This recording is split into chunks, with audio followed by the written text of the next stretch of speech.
Welcome everyone to Suburban Action Week. Um, you're here for the Cook County Transit Plan update. I'm Maggie Sherwinski from the Active Transportation Alliance, and my colleague Julia Gerasimenko is also here from Active Trans. So I want to introduce you to our speakers today. We have Tomo Music. He's a transportation planner from Cook County Department of Transportation and Highways, and Benet Haller, the transit manager from Cook County. If anyone has any questions for Tomo or Benet after their presentation or during, please add your questions to the chat box. And Julia will be reading off all the questions that you all have after we hear from Tomo and Benet. So I will let you take it away. Thank you, Maggie. Again, my name is Benet Haller, and I'm transit manager for the Cook County Department of Transportation and Highways. As transit manager, I'm managing this transit plan, which I guess would make sense given my title. I just figured that out just now. But with me is Tomo, who's been my partner in crime for years and actually has worked longer at the county than I have, and he will kick off our presentation today. I will take over. We're going to run through this a little fast because, you know, this is Friday and it is late, but we will have plenty of time for questions. Don't worry. So with that, I'm going to share my screen. Share. And I'm going to pull you guys down here. And Tomo, you are welcome to proceed. Hey guys, thanks for joining. Like Benet said, we're going to run really quickly through a summary of what we're doing on the transit plan. Next slide. The agenda today, we're going to look at work that led up to the transit plan, what we'd done previous to it, get an understanding of what the project is all about, look at potential transit plan strategies that we're looking to implement and do, and then look at next steps. General outcomes, we want to do analysis related to transit, and we want to engage people to identify kind of public transit challenges and opportunities throughout Cook County. And we want to do that in order to kind of help determine how the county itself can invest its resources to support transit system. I mean, we have funding available. It's motor fuel tax. It can be dedicated to any kind of transportation improvement, including transit, and we want to know the best way to use those resources. Work leading up to the transit plan. So I mean, like kind of to set the foundation for this, I mean, I think starting with what the President Preckwinkle has done with the county as a whole, that distilled down to what we're after. So I mean, like we used to be a roadways only kind of organization, and we only concentrated on Cook County roadways curb to curb. With the president's administration, we kind of expanded that. We looked at things outside the curbs. We grew our partnerships with transit agencies, with railroads, and even with local communities. We were making investments in non-Cook County assets. To codify that, to kind of distill that into something concrete, we started developing a planning framework around it. Starting with our long-range transportation plan connecting Cook County, which was adopted in 2016. Our freight plan, which focused specifically on freight recommendations and a kind of a short list of projects we could do on freight. Following that, we did a South Cook mobility study looking at a handful of transit recommendations that have been floating around in South Cook to try to better connectivity there. And now we're currently in the midst of both a bike plan, which we presented on earlier in the week, and then a transit plan, which we're talking about now. In support of transit, our planning investments have been pretty broad. I think they really started with our Invest in Cook program, which started out in 2017. It's an $8.5 million grant program for local transportation projects. It is MFT funding, so we're looking for transportation projects that advance the policy priorities that are in our long-range plan, with a specific kind of focus on high-need communities in particular. The South Cook mobility study, which I mentioned a bit earlier, It identified ways to focus DOT resources, transportation highway resources to enhance transit services. And it was really a first step in the development of a countywide transit plan. We wanted to kind of dip our toes in that stuff to see what we could do. And out of that came the Fair Transit pilot. This is fresh off the presses. We launched it January 4th of this year. It's a 3-year pilot. That was kind of a key recommendation from the South Cook Mobility Study. And it focused on 3 main things. First and foremost was kind of a reduced fare on the Metra Electric and Rock Island districts in Cook and Will County. Basically, we're bringing that down to what was the reduced fare on Metra. And from our end, we look at these as different from all the other Metro lines. They serve a different clientele. They serve a part of the city that doesn't have existing rail service, and we wanted to see what would happen if we kind of helped provide that. In support of that, we are helping to fund increased frequency and hours of service for the PACE 352 bus that runs on Halsted and connects the Harvey Transportation Center to the 95th Street station and the CTA service there. We haven't implemented this yet, but we will be looking at fare interoperability. So looking at kind of fare seamlessness and incorporating fully like kind of the Ventura style payment on Metra as well, not just kind of the app-based thing.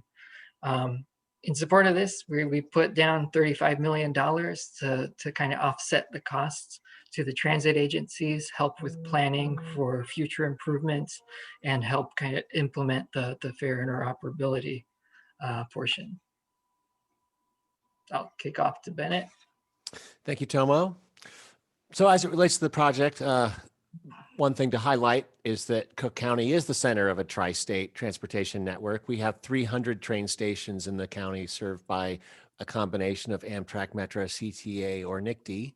67% of all both rail and bus lines are within the county, and 90% of all trips either begin or end, or of course, begin or end in the county. So we are the center of this network. Transit access is not evenly distributed throughout the county. Clearly, the city of Chicago tends to have the best transit access compared to any other part of the county, but cities like Cicero and Evanston are no slouches either. But when it comes to access to jobs and transit, typically jobs in the center and people who live near the center have better access to those jobs. And as you get farther and farther from the center of Chicago, moving along the rail lines, that's still the best access, but it tails off fairly quickly once you get beyond kind of the core of CTA's service. Transit ridership has generally been going down, really as from the recession of 2008, 2009. Other than CTA rail, the general trend has largely been negative, particularly on CTA bus. And we highlight here that the Metra Electric and Rock Island amongst the Metra lines had by far the most dramatic declines, particularly over the last 10 years or so. And then there are really some structural challenges, like over the last 50 years, or as I like to say, over my conscious lifetime, one of the major changes is that jobs on the edge of Chicago, particularly South Chicago and West Chicago, have just dramatically disappeared. So whereas South Cook County was sitting pretty if you were looking for jobs in Gary or in the East Side, Hegewisch area of Chicago, now that those jobs aren't there anymore, you're a long way from other jobs, particularly when there's been a general growth in the northwestern parts of our county and the northwestern parts of our region. And of course, some growth downtown. So I would emphasize that downtown still remains a really great place to have jobs because a large part of our county and the wider region can get there more easily than any other part. Our plan has 3 goals. The most obvious just being to increase overall ridership in transit as a share and in absolute terms. That's a goal. We want more people riding. We want transit to be more seamless, not just that the Venture card works across all systems. And for Divvy as well, we want that, one card to rule them all. And we want physical connections, particularly between train and bus, to work very well. I think we need to think a lot more about how like rideshare, Uber and Lyft actually work at transit stations. There's a lot, I think, pick up and drop off off, for buses and Uber and Lyft coincide at the same time. That's kind of a nightmare if those are going to become more heavily used services. So we need to think about those sorts of things. And we really need to focus on the most disadvantaged and economically disinvested parts of our communities, where typically people have the longest commutes. If they are working, access to jobs is limited, which makes it harder to get a job in the first place. And in general, the history of disinvestment has really hurt these areas. And if we want to take advantage of our transit system, we need to reinvest in areas where transit already exists. Um, just to be clear, one thing we're not really talking about much in this transit plan is the impact of the pandemic long term. We really look to CMAP and RTA as the general guide for recovery planning. We suspect there will be a recovery, and hopefully sometime in the relatively near future. This plan is built on the optimism that we will come back and people will start moving again, and they will look forward to moving again via transit. So as it relates to strategies, certainly the most basic thing is we need to make sure our own house is in order. So this map shows where the Cook County roads are that we own and maintain in red, and the sections of those roads where PACE is on our roads in green, and then the couple of areas in Skokie on both Oakton and Old Orchard where CTA buses are on Cook County roads. So we just want to make sure that bus stops are well designed, that they're ADA accessible, they connect to sidewalks, they get you to that shopping mall you're trying to get to, or whatever it may be, in a relatively straightforward way. And ultimately try to make sure we're making speed and reliability improvements where we can. And then on other assets, we actually do own good portions of the Pedway and the West Loop, and we're looking to actually solve the Pedway in City Hall, where actually you can stay in the basement, connect to all three segments, and not go up and down, which is just not Pedway anymore. We are keen to support PACE on their efforts to provide express bus services, shoulder running bus services, arterial rapid transit. The PACE Pulse already exists on Milwaukee Avenue, starting from the Jeff Park Transportation Center and going out to Gulf Mill. But PACE is actively looking to develop these other routes, particularly South Halsted, which we and RTA have funded, 95th Street. Those are number 3 and 4 down there. But we're very supportive of all those things happening.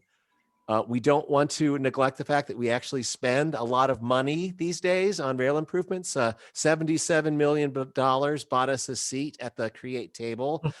So we are looking to improve, particularly the 75th Street corridor here, so that trains move faster. They don't idle and stream noxious fumes and pollution in adjacent communities. We want them to move, and that's good for freight. That's good for transport. It's good for trucks because everything can move faster if things are separated. So that's an area we have invested that we do believe has great benefits overall. We're also working on microtransit. We've worked, RTA and us, with Bedford Park to develop the Connect to Work program, which is a first last mile program to help workers in Bedford Park get to train stations nearby at Midway or the Metra stations so that they can get to work more easily, particularly off peak. We're also working with RTA for another first last mile project around the Rosemont Transportation Center for workers to get to did I say Rosemont? I should say Rosemont. For workers to get to O'Hare and jobs in that area, particularly on third shift, a similar model to this one. Accessibility, universal design, I have to say, is a really important thing. Sometimes I'm very struck as a designer that the fact that SOM designed very modernist, minimalist stations for the Blue Line, in the middle of expressways. I don't really think minimalism is the approach for station design. I think maximalism and more space is better than less space. And particularly if you're trying to accommodate wheelchairs, bike parking and things like that, more space off the sidewalk at both the platform level and at sidewalk level is very important. And it really is not that expensive. So just like to highlight that. I mentioned the pedway improvement again, because if you're in a wheelchair and trying to connect from the different parts of the pedway that converge on City Hall, that is horrible. So if you can just connect to the basement and not go up and down in a wheelchair, we're actually just helping everyone get through that a lot better. We are working on a bike plan.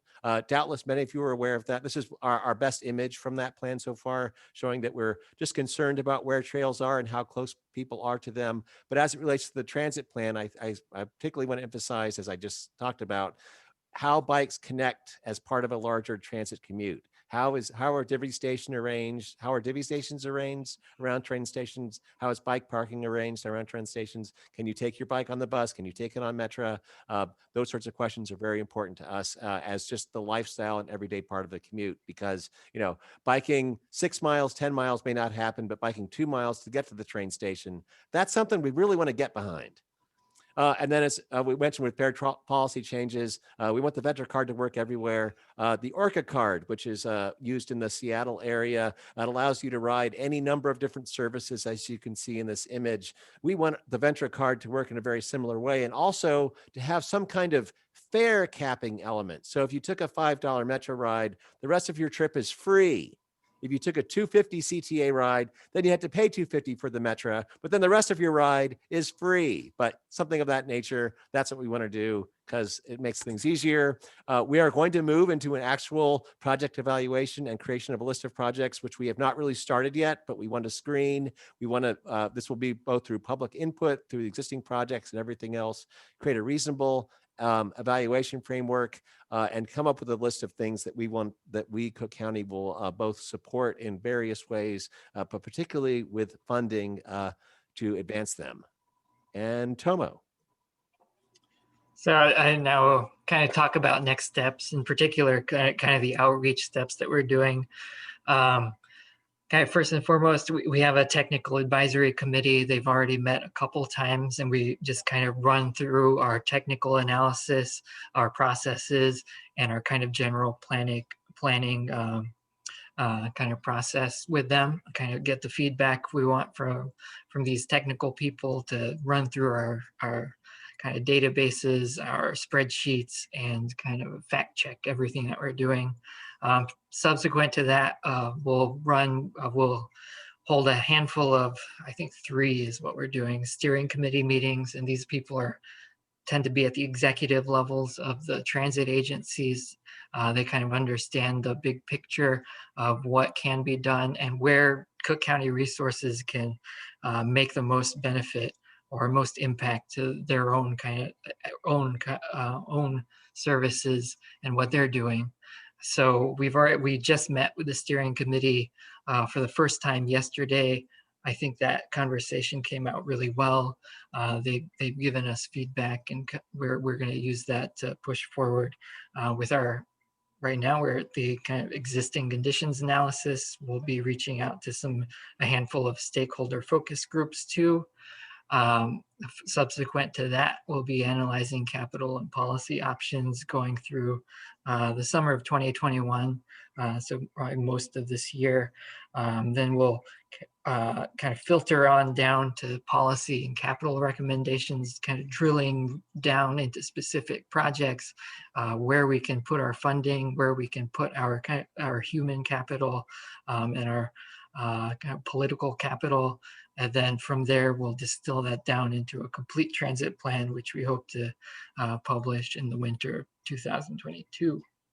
The general areas in engagement that we want to do is, first, like the general public, we want to educate people, get them to understand what the issues are, how you can solve problems with the transit network, how we can be a partner in that, how we can advocate together for a system that works best for everyone. We want feedback from what our recommendations are, how we can maybe improve or hone them to those specific users. We have stakeholders and partners, folks who actually advocate for larger groups, reaching people that might not be as easy to hear from, and getting kind of specific stories from those groups, from those people. And then our advisory committees, who are actually kind of review and shape the plan elements, help us advocate, give us feedback on the technical and policy level recommendations that we create. For the focus groups, we'll be doing 8 listening sessions, looking at mobility use and needs. We'll be trying to pull specific stories and experiences of the transit network related to things like access, accessibility.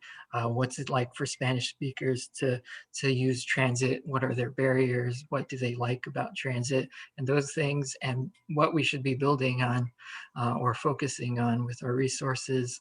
And then we'll also have more, we'll have focus groups where we look at a bit higher level policymakers that might be doing things related to regulating or developing things related to land use or transit operators, project implementation, talking to folks like municipalities or regional governing bodies to figure out how we can implement these projects or how we can push things forward that we might want to focus on, and then workforce, employer needs, and then one other group that we haven't decided on yet.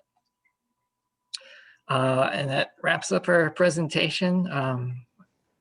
We can open up for questions now.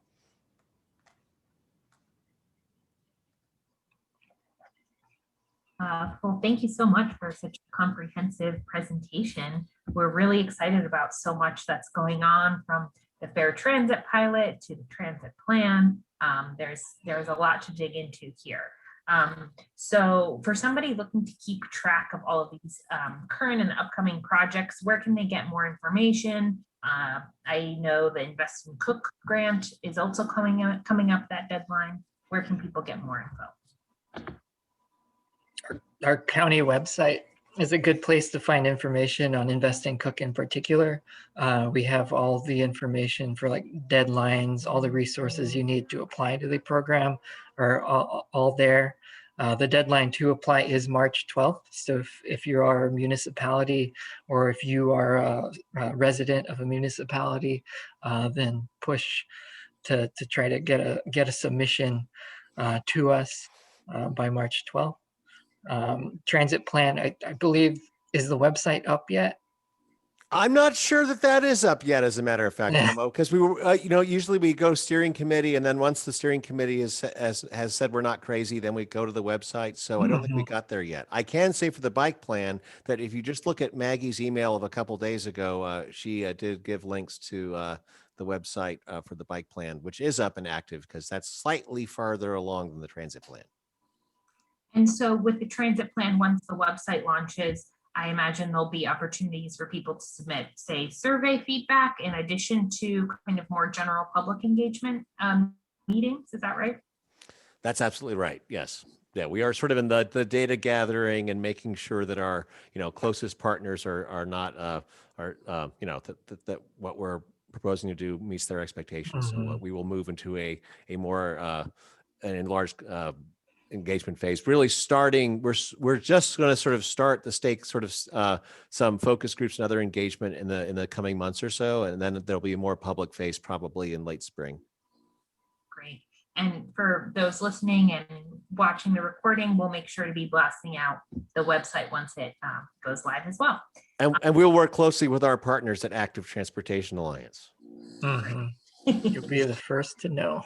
Awesome. And then we have a question. Somebody's curious to hear a little bit more about what would be eligible for an Invest in Cook grant. Any transportation related project within Cook County. So it runs the gamut. We do trail projects, we do transit projects, we do freight roadway type projects. Any of those things are eligible. We are limited by I can take over. We are limited by what MFT can fund. Yeah, we're limited by what MFT dollars can fund, but typically we'll fund anything from just an initial feasibility study, like the sort of the pre-phase one. That's actually often what our money is used for, because other grant programs require you to be farther along, so you can be less far along and get our money. And we do find it actually works quite well for bike and pedestrian projects in particular, to go from just having to add ADA ramps, to add things like a bike path, or to do some bike lane improvements in a street, for example. That's, $100,000 can go a long way in that case. It can also be used, and is often used, to queue up like road and freight and transit studies. It may not be sort of the major funding itself, but are you better, Tomo? I'm better. The hazards of working from home. When packages come, the dogs go nuts. This happens. Yeah. So it's often used as to set up for later phases of funding, or it can be used for phase 1 or phase 2 funding, depending on the scale of the project. But basically, anything related to transportation, that is, particularly if it's in the public way, but off-street improvements for bike trails are certainly eligible, because again, we're trying to promote alternate modes. Wonderful. And can you speak a little bit more to the Bedford Park Transit pilot? What does that look like? How does it work? When will that be coming to the O'Hare area? So the Bedford Park one is actually a pilot, which is, so far as I know, been active as of this year. That app that we're showing, Connect to Work, exists. And in fact, if you have the app, it will tell you how the eligibility for that app works. I am less certain about the status of our O'Hare First Last Mile project. Tomo, do you know more? I know that we funded that through an Invest in Cook grant in 2020. The IGAs were a little bit delayed, so they do have kind of notice to proceed on it. But I think PACE is working out the details on kind of putting together a contract with a vendor who can provide the service. I want to say they want to start this year, and we'll try to keep on them to get it done. But it's both actually a first last mile project for O'Hare, connecting to the South Cargo area over there. And then also another part is in the Harvey Transportation Center area, giving people access who might get stranded, because the 352 bus is 24 hours to a certain point out to the Harvey Transportation Center. But beyond that, it stops being 24 hours, and then people end up getting stranded on that third shift. So it's really designed to give those people access to jobs and opportunities that they wouldn't otherwise get. Great. Well, it sounds like to learn a bit more, you can download that Connect to Work app and plug into the CDOT website. I was kind of struck by your comments and findings just around the level of coordination that needs to happen both between municipalities and the transit agencies. Can you speak a little bit more to, in some of your findings as work is kind of moving to the outskirts of the county and including, say, Will County, right? We're seeing this big move of warehouses to Will County as well. Will you be collaborating with other counties in this plan or moving forward? And just what does that collaboration look like in general between different institutions?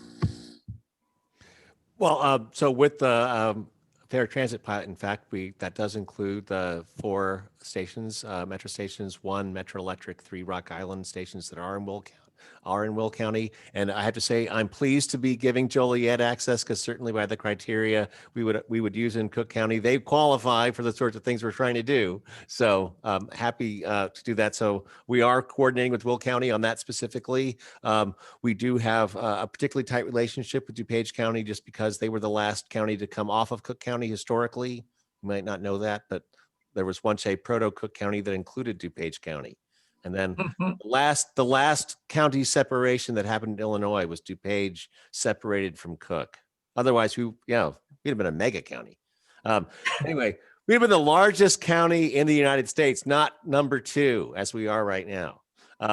So we do collaborate closely, and as I say, I think particularly when we look at through the equity lens, we do also need to keenly think about organizations outside of, say, the CMAP domain, or locales like like Indiana, for example, Lake County, Indiana, with whom we share a long border. So, we actually, with the Fair Transit pilot, we were talking to NICD. It turned out NICD already had a half fare going on, so we didn't have to subsidize them, but we probably would have, at least at Hegwish, if we had to. So I would say that we definitely do like to take that little step outside of just our border and think slightly beyond, because yeah, Elgin, Joliet, communities like that are definitely the very communities we want to serve, for the same reasons that we want to serve the south and west sides of our county. So. Mhm. Great. I just want to add that for the transit plan, NICD does have kind of a seat at our steering committee. So they are well aware of what we'll be doing and kind of integrated into the planning process. Great. Yeah, I mean, we would love to see, further collaboration between all these institutions, and think that you all do a really exemplary job of doing so, and really appreciate the push and leadership to integrate all the various transit fares and systems, something that we also called for in our Fair Chicagoland report. So thank you for that. We have a question in the chat, a comment and a question speaking to pedestrian access to transit. So a big part of the transit network lacks sidewalks, particularly on both sides of an arterial street, but also safe crossings and minimizing barrier corridors. The Northwest Municipal Conference has an interactive map of sidewalk network status in the Northwest suburbs. How are you all approaching the issue of closing the pedestrian gaps to transit? Yeah, I think it's a really important issue, and has been identified by CMAP, MPC, and many others that the absence of sidewalks in proximity. And I think station area planning, as for want of a better term, is something I definitely think we ought to focus on. Is that's closer. I mean, the farther we get away from the transit asset, the less influence we have, right? But I think right in the vicinity, I mean, as I say, for one, I think we need to think about our own county roads, because I freely admit there are some really awful paced bus stops out there where they're just, they're just a sign in the grass next to the curb, if there's a curb in some cases, not even a curb sometimes, and no crossing. So, I would say within the bike plan, one thing we talk about is that by creating sort of a low stress network and moving on street, part of the idea behind that is to create at least one unscary crossing every few miles on any major street. It would be as a starting point.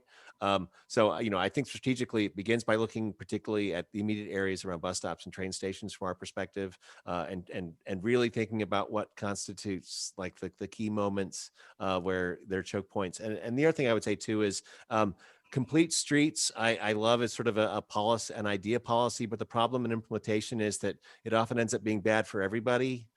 And particularly, I get concerned about the overuse of street furniture and parklets and other things that basically memorialize like on-street parking and sort of just make it permanent. And to me, we need to think a lot more about space for movement than space for car storage, and then somehow making it cute by having one outdoor dining spot amongst 100 parking spaces, and somehow, the pedestrian has won.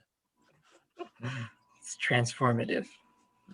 Yes, the design was amazing. It got stainless steel. Appreciate the warranted snark there. Yeah, we get a lot of applications through Invest in Cook too from local municipalities related to access to transit, and that often that does include sidewalk access and filling gaps to kind of improve the safety of people's access to transit facilities. So we are doing things right now, and the transit plan, I think, will help us better focus on what the specific priority areas are and how we might be able to make the most impact on those would be. Yeah, I mean, quite frankly, just speaking as a really basic planner level, Invest in Cook, we have this money out there and people apply for it and they've done certain projects, and now we're in our 5th year and we say, well, what do people want us to fund? Oh, sidewalk improvements. Oh, station improvements. So, Yeah. we're getting an understanding just from what they give us and what we fund, what makes sense. So, and I just find it's a really great tool just because it starts to tell us what we should be doing. And so for the advocates out there who are looking to get involved in helping shape a project happening on a county road, what advice do you have for them, for people looking to improve transportation conditions throughout Cook County? Well, I think, vocal community activism is very important to us.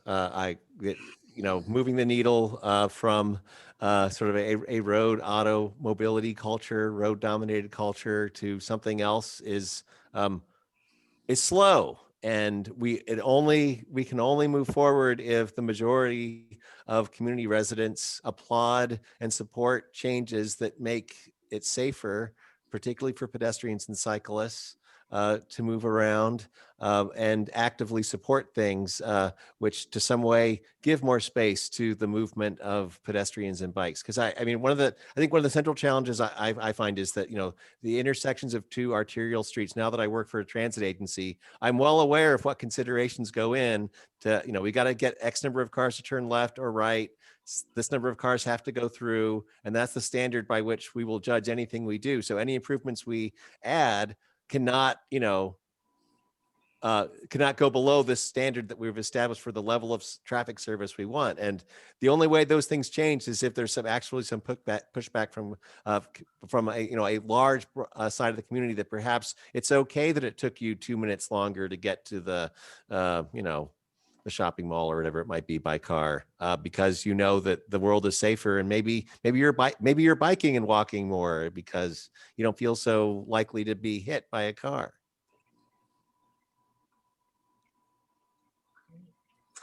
Any other questions out there? I know we're past the half-hour mark, but. All right, well, thank you both so much for your time. Doug? Oh, yeah, I missed the bike talk. I'm sorry that I think the active transit go to my spam. If there's room to talk about bikes and the Des Plaines River Trail, and if any potential improvements are happening to connections in Des Plaines over the railroad or extending the trail, I'd love to learn more about that. Well, I think actually not just me, but several people in this call are familiar with where it stands now. But yes, the Forest Preserve is actively looking to improve the trail, particularly north from North Avenue up to Devon. Is that right? Yeah. To make that a hard trail, 10-foot wide. And in fact, I would say crucially from our perspective, and this gets a little bit into our own bike planning ethos, we strongly encourage sections of the trail to be as far above the floodplain as possible, as near to adjacent streets as possible, and as useful for a sort of purposeful bike trip as possible, as in not sinuous, but actually helping you get from one corner to another in a relatively straightforward way. And I would say, this is not, of course, it's also something that the Forest Preserve thinks about. So what they are doing north of North Avenue actually will, I think, be very useful and solve the fact that, currently the dirt parts of the Des Plaines River Trail were often underwater in a really awful mosquito, swampy infested way. Take it from me, I know. On way too many occasions. So yes, that will be a near-term project, which I suspect sometime. I mean, again, I now that I work for transportation agencies, I know not to overpromise, but I am strongly committed that this decade, north of North Avenue will become a hard trail all the way up to Devon and beyond. Oh, that's too bad. I like it unpaved, but it'd be cool if you could fix the railroad crossing. Well, you still got the dirt options. I don't want to, your dirt option will always be there. The deer path, as I call it, because, that's a major contributor to the path maintenance. That will still be there. Don't worry about that, Doug. Okay, good. The paved stuff will be far away from where you're probably biking right now. Thank you. And Doug, well, if you look at the website, there's a whole slew of links. The Suburban Action Week site, Maggie, I believe, has links to the plans, right? The Cook County Bike and Transit, is that right? I've been emailing those out, but after Suburban Action Week, we're going to be collecting all of the links and the recordings from all of these sessions, so you can watch whatever you might have missed and get all the information in another way. So it'll be on our website, on through email, so multiple ways to. Yeah, but Doug, we have a great website. You can draw lines. You can tell us what you want. You can tell us what you don't want. I encourage people, but principally, just another part of the bike plan. We really want to engage those folks that don't bike very often, like your mom or your uncle or your aunt or your sister or whoever, like the infrequent cyclists who when they go biking, they put the bike on their car and they drive somewhere. That's the person we want to get out to and say, how can we get it so you won't put your bike on your car on your bike on your car, but you just bike from your house. That's what we want. Awesome. And Doug, there's a link for the survey and all the information about the Cook County Bike Plan in the chat. So Great. Thank you.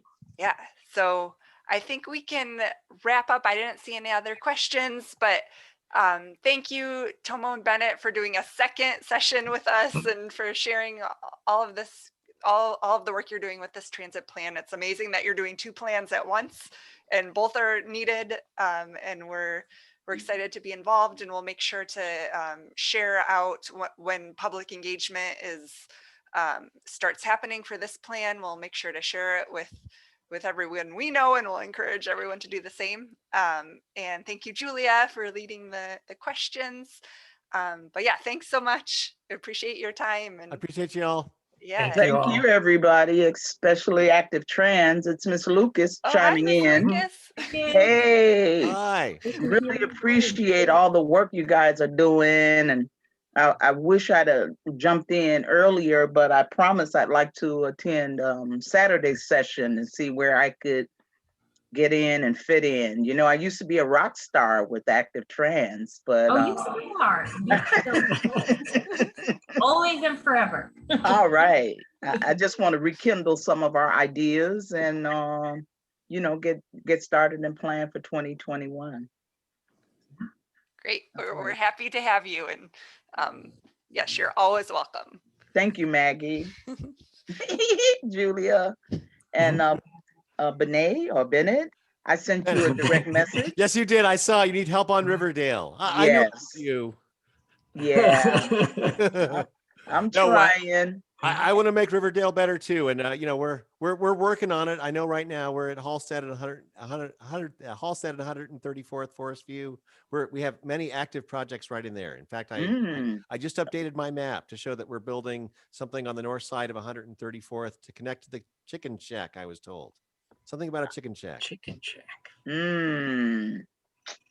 Well, I'd love to see that map you're talking about to get a better idea. All right, no, I'm happy. I'm happy to share. It's Okay, great. I will. We can connect you all by email if you are. All right, do that, and I will Yes. send it to you. I will send it to you within the hour. Okay, great. Everybody enjoy your weekend and You too. You too. stay safe. Yes, Bye. stay warm, everyone. The freeze is over. It's over. Yay. We're thawing out. Yay. Yay. Get ready Thank you, for the guys. flood. Yeah, I exactly. know. Get ready for the flood. Exactly. Bye, everyone. Bye. Bye, guys.